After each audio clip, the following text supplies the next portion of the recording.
మా దౌర్భాగ్యం ఏమంటే నీలాంటి సీఎంని 5 ఏళ్ళు భరించాం కదా! అదే మా దౌర్భాగ్యం.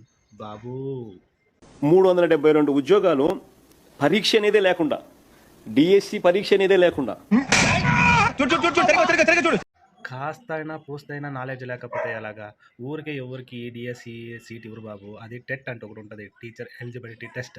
అది క్వాలిఫై అయితేనే వాళ్ళకి టీచర్ ఉద్యోగం ఇయ్యడానికి వాళ్ళు ఎలిజిబుల్ అవుతారు. నువ్వు ఏది 350 చెప్తున్నావు కదా! వాళ్ళందరూను టీచర్ ఎలిజిబిలిటీ టెస్ట్ క్వాలిఫై అయితేనే వాళ్ళకి టీచర్ జాబ్‌లు ఇస్తారు. లేకపోతే ఎందుకు ఇస్తారన్నా? అసలు ప్రెస్ ముందుకొచ్చేటప్పుడు కొంచెం తెలుసుకొని రండి. లేకపోతే మీకు ఎవడో పేపర్లు ఇస్తాడు కదా! గొర్రె నా కొడుకు. వానికన్నా చెప్పండి. అబ్బా! నేను ఇక్కడెళ్ళి బకరాని అవుతా ఉన్నాను. కొంచెం బాగా బ్రీఫ్‌గా ఉండే డేటాని ఇవ్వరా! అక్కడెళ్ళి పోయి చదువుతాను అని చెప్పండి. లేకపోతే మార్చుకోండి. మనకు రాష్ట్రంలో బేజాన్ జనం ఉన్నారు. మేధావులు ఉన్నారు. పెట్టుకొని మాట్లాడండి. ఎందుకు ఊరికే బకరాలు అవుతారు వచ్చి ప్రెస్ ముందర?